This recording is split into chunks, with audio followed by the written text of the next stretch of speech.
各位领导、同事们、朋友们，以及可能还不知道陈阳是谁的同学们，你们好。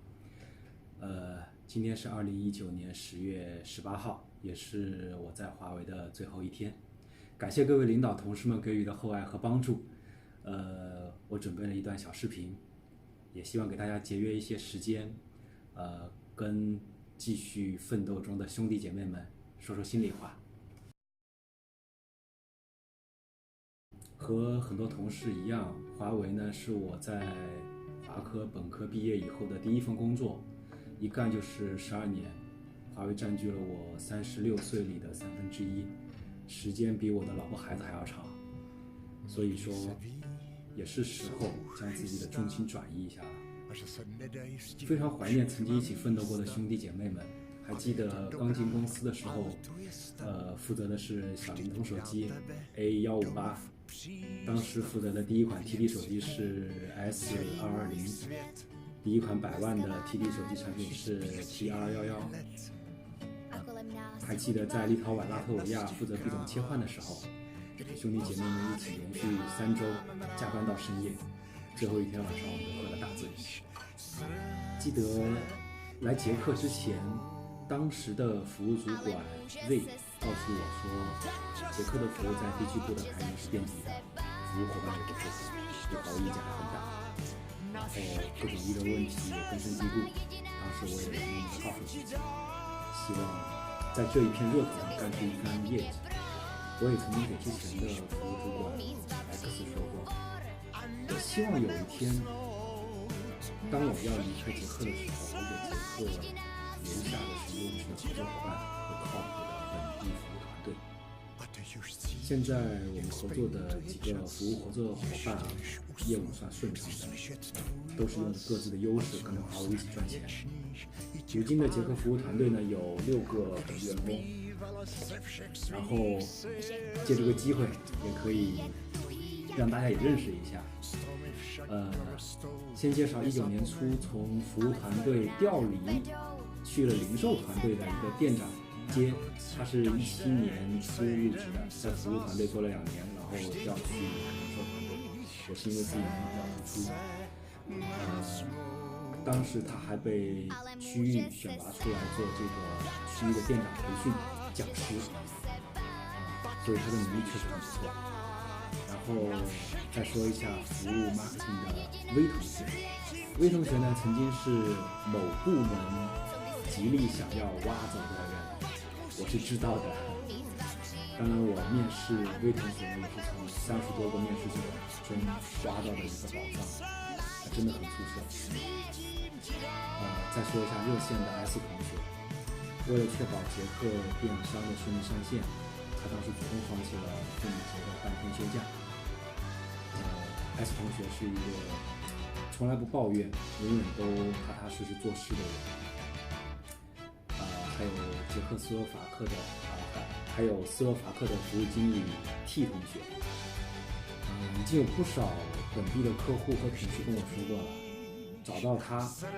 是华为公司最大的拉铁。他是今年9月份，19年9月份加入华为，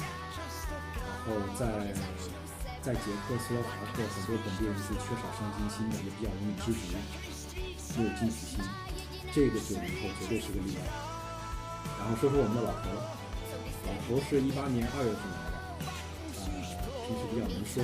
情商也挺高，在这个管起代理的时候毫不客气，有理有据。老头呢是个脑子里有些事儿，晚上可能就睡不好觉的人，所以有时候还能看到他半夜在处理邮件。其实说实话，捷克的服务基础能力真正开始有起色，真的是从老头这个明白人加入以后开始的。说说逆向退还的小哥接，他是一个年轻的90后，性格很内向，平时的话呢非常少，不擅长和人打交道，但是他性格的另外一方面，他和电脑操作系统打交道却非常的顺畅，鼠标点的飞快。我就记得那次在团建玩卡丁车的那次，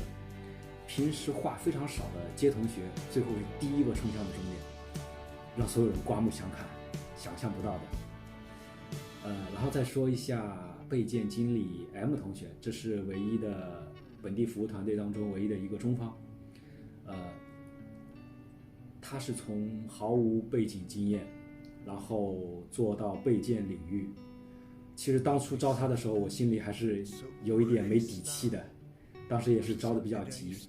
然后最后还是选择了他。但是现在他的成长大家都是能看得到的，也是能独当一面的。然后地区部对他的期望也很高，我相信啊，包括我跟 M 同学我也说过，我说，地区部的备件专员当时也没有几个，干得好的更是没几个。以他的能力，以他的情商、智商，我觉得在区域做到备件服务经理 No.1， 真的只是时间问题。在捷克3年多时间吧，我非常感激团队成员里的每一个人。捷克的服务呢，能称作为团队，你们其实是第一批，之前根本不是团队，也就一个人甚至半个人。然后在你们入职的这1-2年时间里，我看到了你们每一个人的进步、变化和成长。你们热爱公司，热爱自己的岗位，在客户面前、供应商面前，是你们重塑了华为服务在本地人心中的形象。谢谢你们。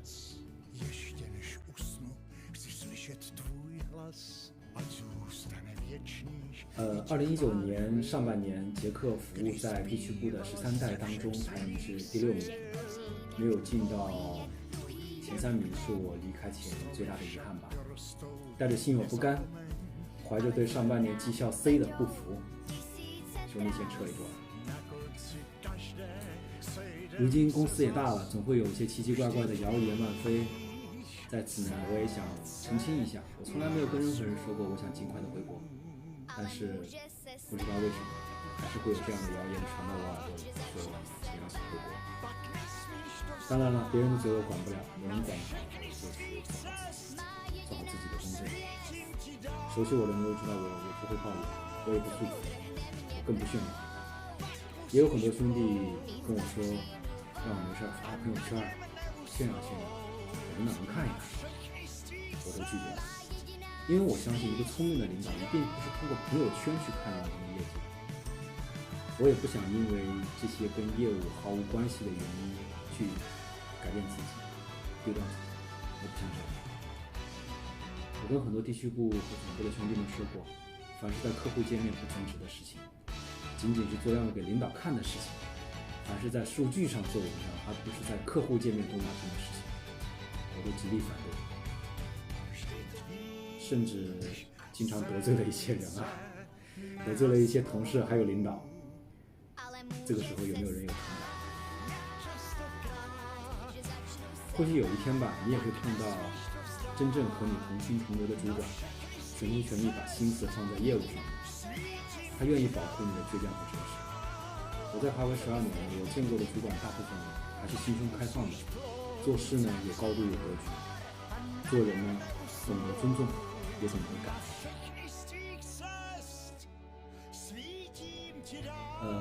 我和很多人说过，国家服务主管这个岗位其实不简单。捷克每年要花几百万美金的服务成本，在捷克这个仅有1000万人口的小国家，1000万也就是半个深圳吧，一个国家跟一个城市相比，几百万美金的交易额在捷克其实真的不算小公司了。要把自己的岗位呢，不要把自己仅仅想象成是一个本地的服务经理，而是要把自己定位成是本地的一个消费电子产品服务解决方案公司的 CEO 来做。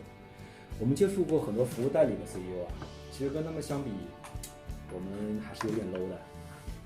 气质也好，谈吐也好，格局、幽默、心态，真的我们要努力的地方太多了。现在很多90后在海外各个国家负责这个服务经理这么重要的岗位，兄弟们加油，执行力很重要。同时呢，多思考，多跟代理 CEO 聊一聊。没跟代理的 CEO 泡过吧、喝过 B52的服务经理，不是好服务经理啊。多跟店长啊、员工啊、维修工、备件专员聊一聊，跟他们看一看。其实很多时候真相真的就在现场，你在办公室看不到最优的解决方案，最佳的方案一定不是在机关，也不在地区部，最佳的解决方案一定在一线。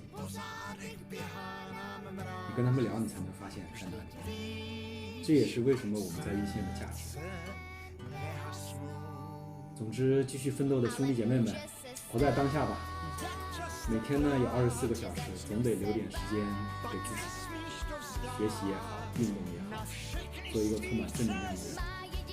给3年后、5年后的自己留下一些钱以外的东西，比如说和谐的家庭、健康的身体、良好的作息习惯。如果再能有几个可以随时倾诉的朋友，那是更好。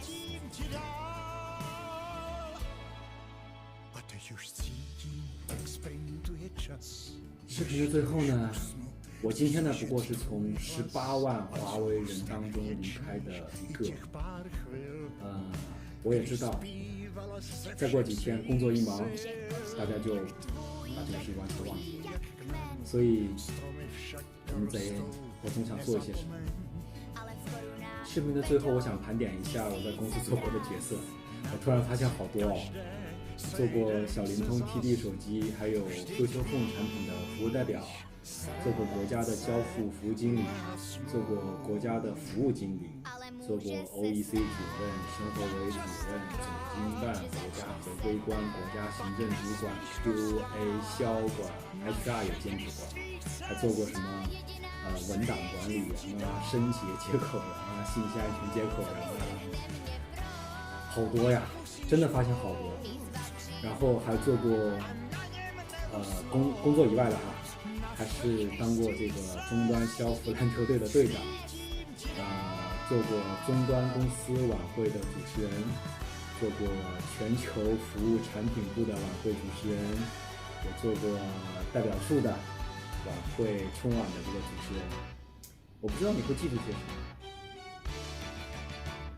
也许还有一些人可能是从朋友圈去认识我，可能在他们概念里我是经常跑步，一个骑行的小王子，一个钓鱼专家，或者说布拉格的宝藏男孩， KTV 的麦霸，等等等等。好像我最近听说烤鱼和麻辣香锅都成为我的标签了。谢谢你同学坚持看到现在，要么呢你是一个很关心我的朋友和同事，要么你可能只是好奇陈老师是进来吃个瓜，看一看国际惯例。总之呢，你现在肯定是一个工作不太饱和的人。既然你工作那么不饱和，为什么不抽出1分钟发个信息？彼此留个念想。可以是一句简单的祝福，但是我更期待的可能是我们之前一起聚过的餐，一起拍过的合照，好吗？了解我的人都知道我是个比较爱折腾的人。某熊的签名档是这么说的：人生就是经历，好像现在还是感谢华为这12年的经历，感谢各位领导、朋友、同事们，希望公司越来越好，也希望大家事业有成，阖家幸福。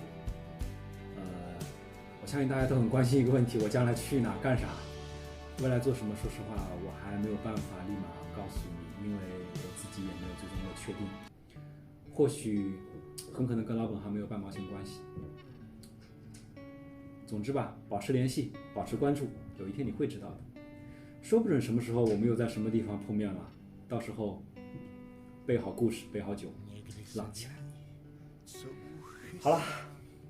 终于到了要说再见的时刻了。青山不改，绿水长流，留下联系方式，我们江湖再见。Přístav a v něm si ty, celý můj svět, laskavá náruč i zběsilý hled, a kolem nás hudba, jedna z těch krás, kdy po zádech běhá nám mráz. Vždyť víš, srdce nehasnou, ale může se stát, tak častokrát, že začnu se bát, pak nesmíš to vzdát. Na všechny z tvých cest má jediná svítím ti dál.